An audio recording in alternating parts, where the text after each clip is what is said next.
Name ler jesaloash kana dialtin kon tilianka roasni katungne internas. Ken yambia kamal ka Nuer online TV channel. Lera bana linga riek dana chi chogre doaran ka Nasser kwele la buri biay. En wale shanka wal badak ka pai bangwan ron kina dang rawdi jan dang rawdi diech. Riek en chi chogre doaran en wale riek me bej ka jawan shalat anetin content ka buri biay chalat no chategariek mshoda la tiang ka wer riek dana shoda lat chirenial shalro chaben chanyur ke nyal chaben chabok kwas dana bogotin bokon netin kontin la civiliane netin kontin terewi kubure biay chirenial mo chabok chakamanen yana magwasa mone chawi kon chakawang doran kontin watikaten en erenial mone be tianka war ke 1 am ala takel ke wadare china chikinian gwada dana chaboktin chaboka jikmiir chaboka makir payam rewich ka Nasser chalado jan chaboka longka majdan chaboka ja chaboka majasa ala incendiary chemical edana chikana use ka kor gwada edan chano mo chaja ladaken kenetin konti la jang ngayna jeno kore ter kono me kima toga uma kirma yadit nyodane je kelo dane jeno banware no bekenak ke be yeken bakabat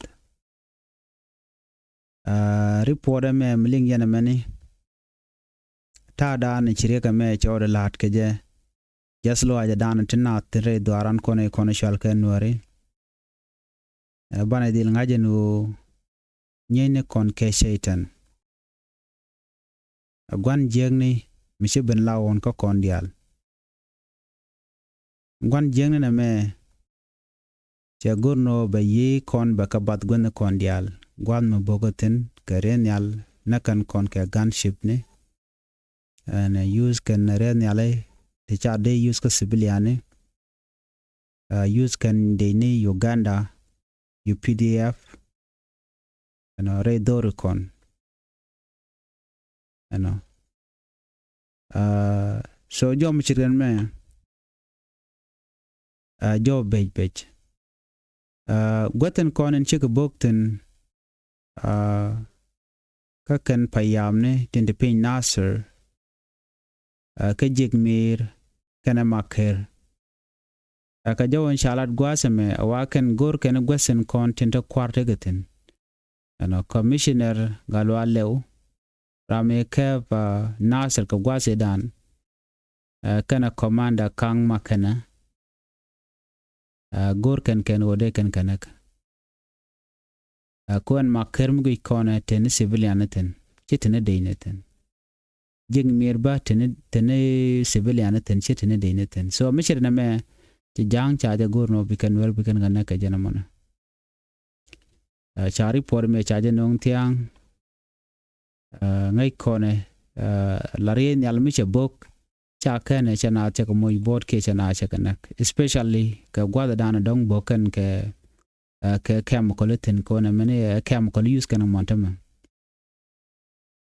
dum use kane dong normal weapon darwa but use kana ngad use kana incendiary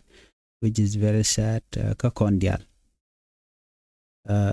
report mishetna me wobu konte ngai ko an kum kirma yadit ne de kon shunga jakel gane de shano gono ba Nuer na ba kan ka tedien ko kane de kontin na kan ne tin konti la jiwich jene shanen gona kondial kan kon na lo telam la roda banje kule leli di en mishirne mene mishe joje no bukum kirmi yadit Nuer baka naga shirme naga kantama nguyen mono delel men di de longo de na rende karoden gang special Nuer kon tin ngaje gwano shunkan ga kuin Nuer ko tama ya joje gwano chikon lette ka marka ka dundan ka kecha la lia mishen mani no gaya kondial to kon ka gad Nuer ngwan long shunkel ka kirmi yadit riek midit biya kamal gwasame ka no online TV channel and manduni shang kodnyak an wala shang wal badda ka pay bangwan ron kina dangro wudi jan dangro wudi shaja won shaling shajeling kare ga dana chito kare wucha ka jikmiir kana maker no kanasher gwan mishala do chire nyal shebokten are nyal mo bokone Nuere ngai kon Nuere no gajan tame tam to ko ring to ngwan do brand ko ring ni je o kon cha kon gor ke jeno de ye kon de ka bat no cha kon de jako de kon ne te dang de tek jere ngai kon ate kon kan Nuer ngwan long te shunkel ge kirmi yadit kan Nuer tone they don't care about Nuer jen nen yene ti dialu ke jega long en gwa ti Nuer ten la bom Nuer e jen kwa weekend je mon ngai kon no mi ngaje no te ga Nuer mu bum ba Nuer mo ba je dil bat ba je target and then cha gor no ba jode bejelat so ne malate ten gor je no de konte ngai kam dan le roda chana wo ka le roda en gwa mi gor no de nyo ya ke la ne me kula to ka jongle no ngai kone gudu shal ka me kirmi yadit no tianka wer chantene di chawoy ka jongle chana cha ka woch ane di chawoy ka kwar ka kume marai ka Dr. Guy Cook Dr. Guy Cook jan la governor dung jongle so cha kwar ngwan cha ka woch no dio je jan siasa men le roda kamne ken cheru ngai kon en siasa na mo cha ka jako ba kwar dial ba ka woch no akan kwaro cha wuje lo chika nyur bang tam chicken long mota la kan ni la kwar dio je ka kor jugo mi payo shikon ngaje no te ga dongwa long de lat ka rodien siasa mele rode lat ke Dr. Guy Cook lat ke je jor no jen tele jene te kel ke je chana chaka no go de ke je then shor ga sho je gor ko te ga ne de ko la let but right now chatwogo no shikim yadi cho kan ni major she ne ideal che reshuffle ke che kum je nyom gere je ne ko ken che yu kwan so china mo cho de lare we de en with shal kame Dr. Guy Cook ajen che minister to wan che ka George and Kir ka George ka tet Dr. Guy Cook you know la minister of cabinet affairs che watch re kwadante tin ramichala matiok le datem the Minister of Finance Ramchala Abraham Riek Luet Jajawuch, Minister of General Education Gordon Kwang Jajawuch, Gordon Kwang Par, the Minister of Animal Resources and Fisheries Sarah Peter Lot Jaja George Bani, Sarah Peter Lot Jajan Kakwara, the Minister of Housing and Isaac Mame Rock Jajajuch, the Minister of Health Lual Moin Luke Dow Jajajuch, the Minister of Labor Dor John Gatkot Unware Jajajuch,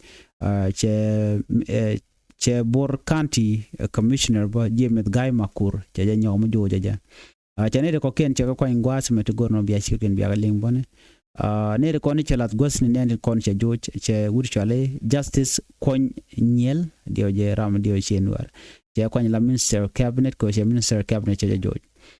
jen che dong Guy dong dongi Guy dongi che la laran Minister of Finance che samula Dawton Minister of General Education Quentin Ellen Mariel Mabior Minister of Animal Resources and Fisheries che Quentin je koma Yom Chol che Quentin Minister of Housing che Ambassador Jahan Machek Deng che Quentin Minister of Health che Pop Bol Par che Quentin Minister of Labor che Ateng Pech as che Quentin la Commissioner of Bor County so Rudy and Alka Jang che mling yene mone so ne dialti kaniti sha wuch kirm yadit gwa kum nantetin lerdian gwas me de kon right ka kwi ko ran shora lat kam de ni SSPDF kene kum spelayo en reko ran shoda la hat tuoka ki kotoria no gwad mi chi jas pela yo chikan laden wo chikan cha ka nyurka ngai kon cha ka nyurka de ni SSP da wala de ni kirmiya dit en gwad ran chikori tuokten kani cha de ni waro cha kan at least 12 solium luno more than that chikaliu ne waro wonyam ko kor tuok wini mi ngai kon gwano de ni SPLA yo kana de ni bon ka ki parmishale National Salvation Front Maroik Serillo Charen Mat. So she can yin kedini SSPDF, the SSPDF chikarin combine kedini Uganda UPDF. So kor mocha to general loch SSPDF la jawang mo bikan komak. Akane chikajare kor mo shakan kanak nei dangwero dorshal ke morobo county ka yondu ka chankaro ka jogala Tuesday morning ngwa dan to korten. Kani kan jas fila yo kan ma kan ke chicken mengana kan sha ma gwada antiketen and then shwane ti gwadan cha ke cha ka ambuitene kan then ke kapune ko gwada antiketen jenen wana mo chune ka jojok ka chine ga nang nei twan but kan ping ne ni taton okay ken kul tikene wero ten kontin chicken galadon but koreniam me shitu ko 180 kan SSPD ya woken winami ke mekan kuma SPLA yo ko woken cholane kente ko ne chana ka kor joga me payu ala ka jen pai wo ki gwate pai wo wa let ken revenya ataka jodana chalat ke and then koreniam me chitu no chicken me chop ko wero chicken ga kaf ka kuma chicken non chala pi cam chicken kaf chicken ne to ngwan ba chicken jek pinka dina SSPDF chana re kore dana chitu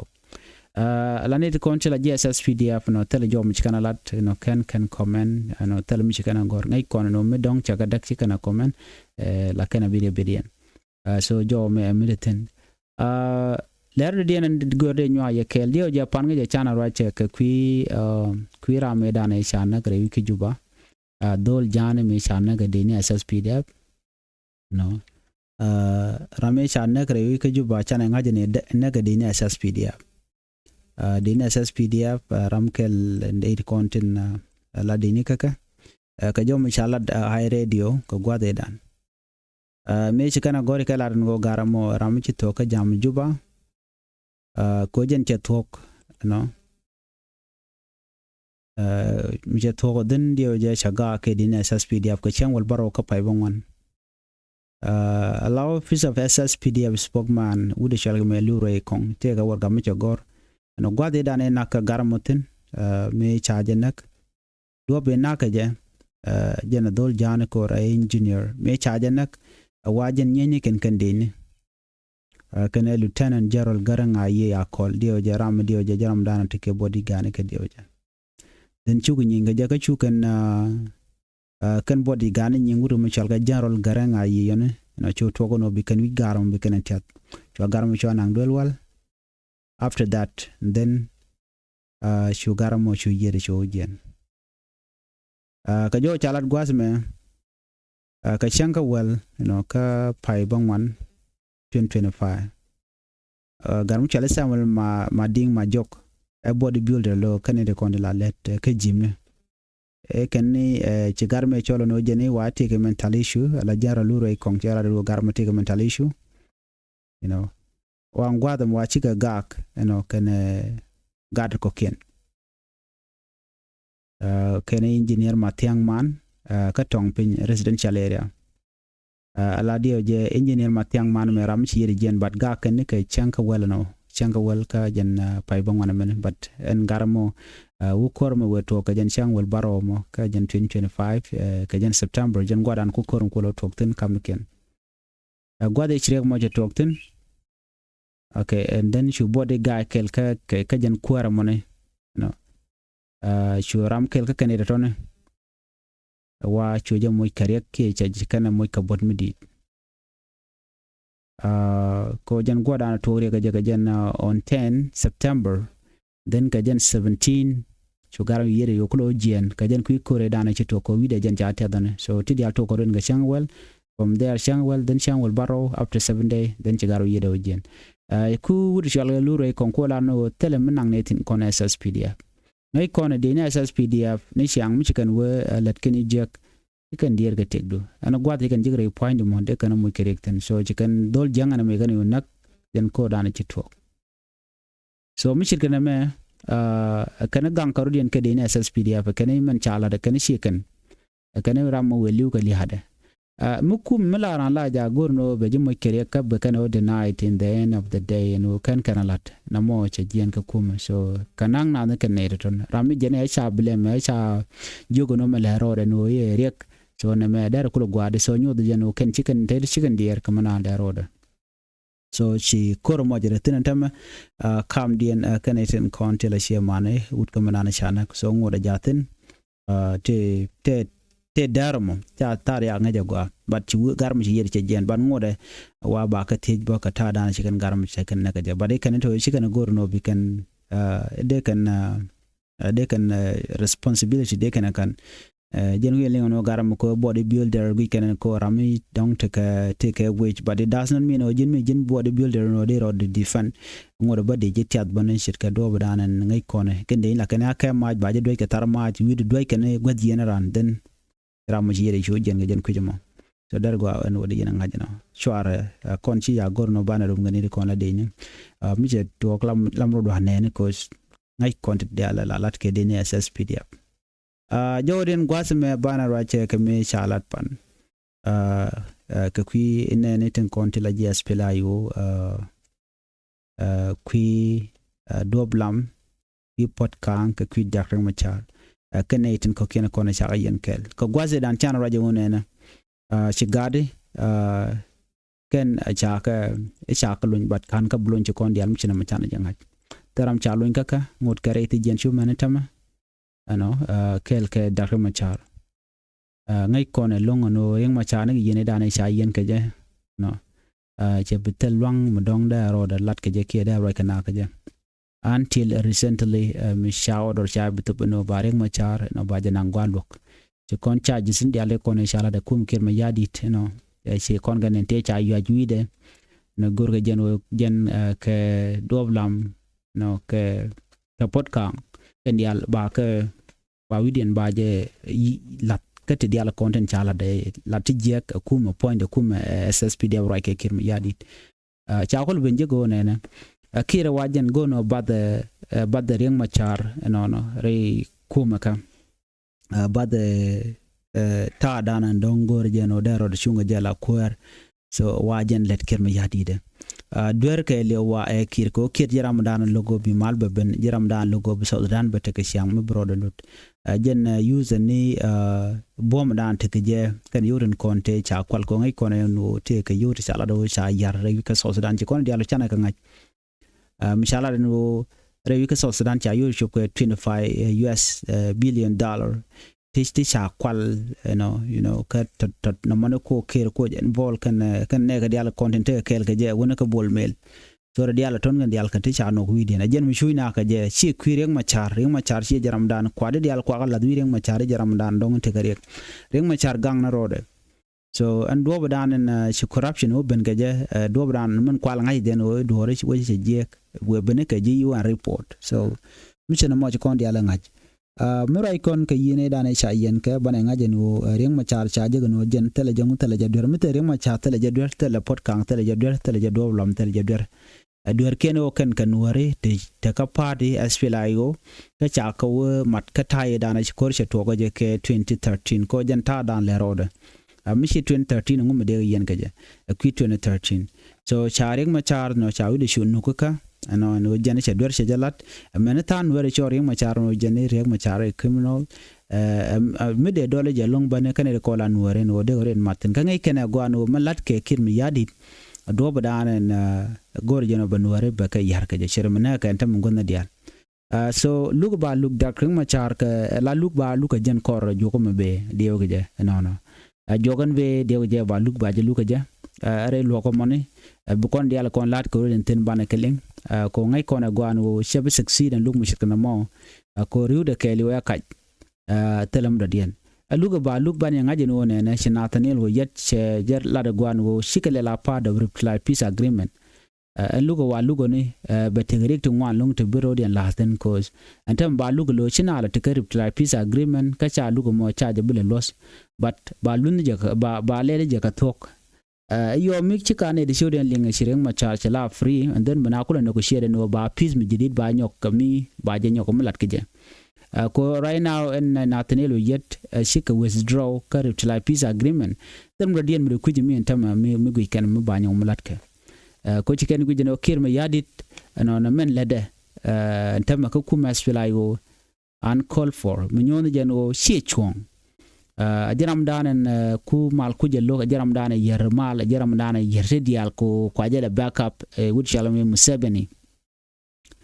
so mission mo kir tele chonga de dialat korodien jaram danen nangna jaram danen leti chodien lot rewi ke so Sudan so bianga jeno mal sorry bianga jeno ke kan kon tebetine no dio jaba luk mo baje luk kachi kuma spilayo chicken be participating chicken machar chicken be defend ke joran chicken lat ke je ko keni malat ke kir me yadit no che chong anyok chi mal che collab de ne ko participate de kwa ne ko ka lewo execute so chicken kir gen gujeno jaram dala gonduire ka ngaji je bane winmon ko tam winmon che ngaji gwano kir jaram dala chi corruption mi di che la rewi ke so Sudan ko gwan me de euro 25 billion US dollar de ka batten start from 2011 ben ka jen 2025 me ka US ka ne wuri shal ka me bol mel ala vice president ken me ne chi chuang so charge mo charge la de ken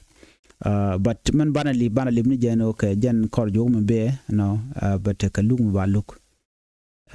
ka chi kuma spelayo chi kan be participating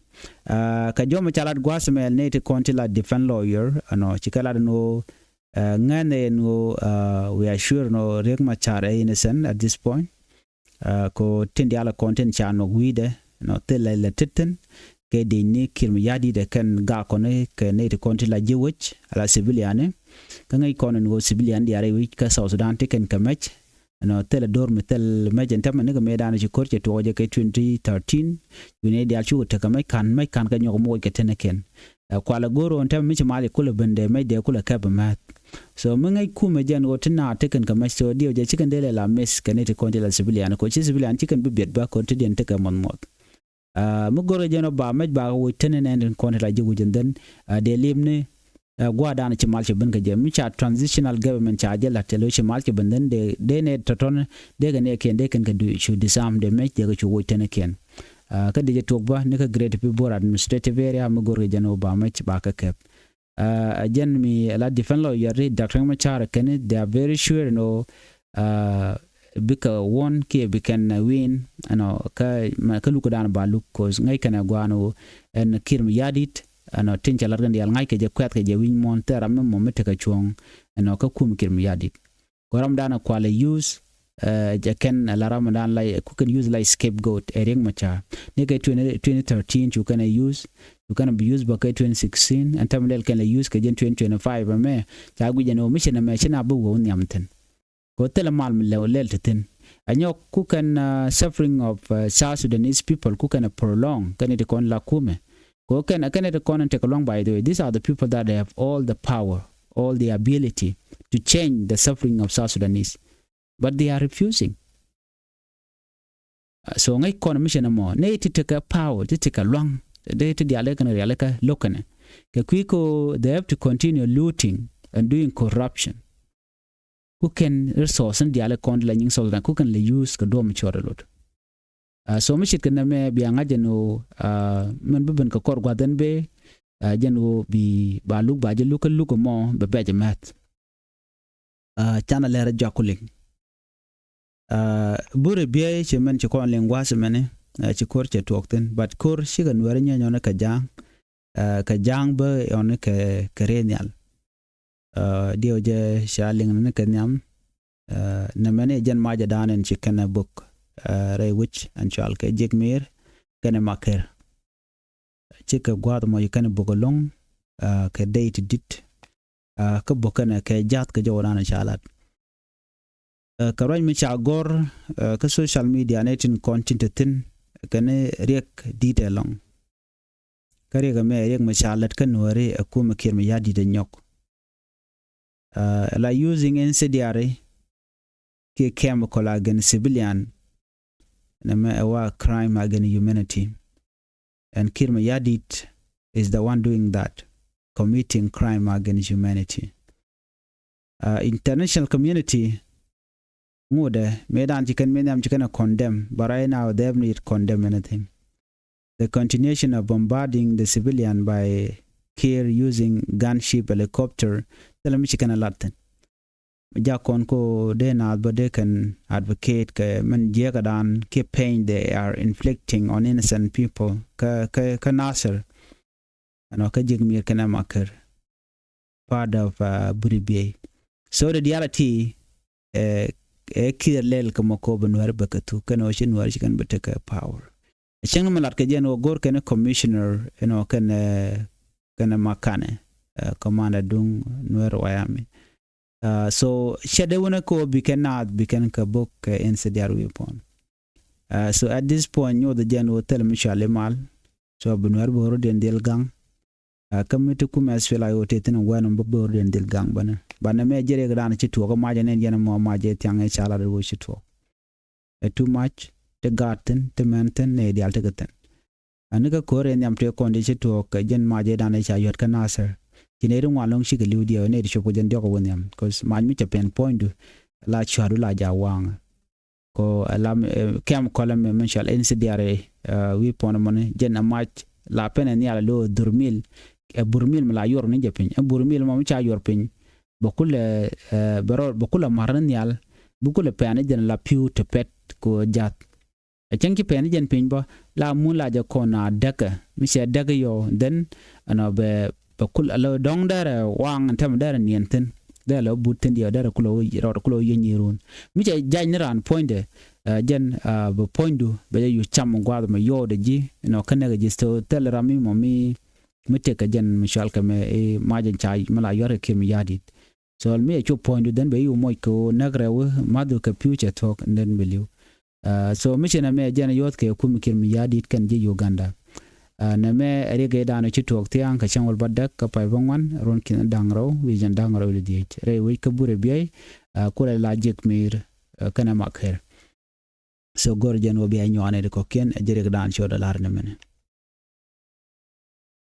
kon gor kon gang to gor den gwaseme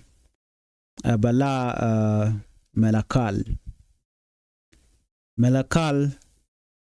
ne ka gwase dane shi makwai tu che warning che jitup ka kume apna no gor kan en go de riek machar de jeluin kan do blam ka pot kan ga den ko ken shenge dane shi kum kem yadi che bok kare nyale tele information me cha nyoko milenga ja me kam makwai me chi makwai cha je bugala makwai tut gwade dana chama ko tud me she warning che to and then shure nyal nyuke mi yadi chu bokre which win me after that tell me chama ling nyok ka do dana wona ka jan ko me dong te mi chora la de shu lat de ngaje no ma ko tud ja wena den ki gwam tete na but tell me chala ka kwi ma ko tud right now me dong de kon ko ra ka kwi de but the men ya me chi kon ling boge dana she ka boga je ka chicken gwada na makwai tutun chicken bok ka shi ko bobo gwada da nan te civilian te gatin rai wishin winami me jene ku yana linga no makwai tuche lar no shen bulu joka jog bu wonan ka wo nyam so antem tara mangai gwada ante makwai tutetin eno ngum lele mo atara ngaja jene ku yente dial ku yana linga jano shikir mi yadit ka kore den cho gorno be doblam be jakka o be je kan shekde so dio je kon dial ling mi chena mon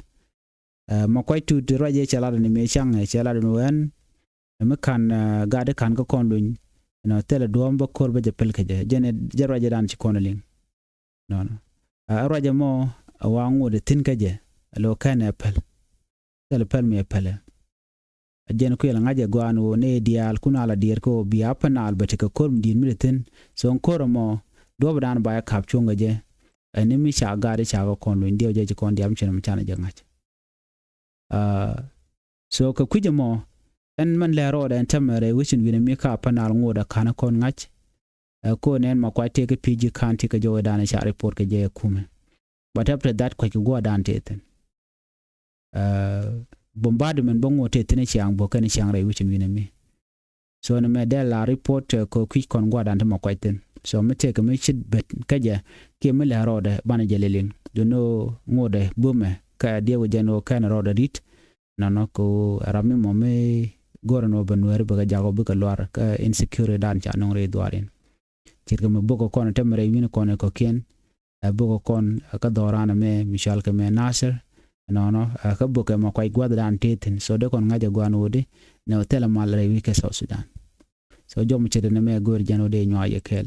ami jira me jidid gwa se me ka Nuer online TV channel gor jano jin be subscribe ko be notification bell bi jetwan gor no jin be comment ka comment section ka charo ka mananu guje gor jano ba der subscribe ko mi jira me jidid bi notification bell bi jetwan anda mandu ni chen kon nyak ana ban racha ka jawro dien en biate ka mal bye bye